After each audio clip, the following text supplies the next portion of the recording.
সেদিন ফিরে যাওয়ার সুযোগ ছিল, কিন্তু তবুও আমি ফিরে যাইনি, কারণ আমি বুঝতে পারছিলাম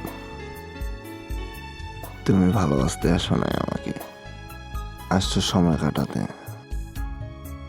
আর আমি সত্যি কত বোকা, তোমার মাঝে ভালোবাসা খুঁজতেছিলাম।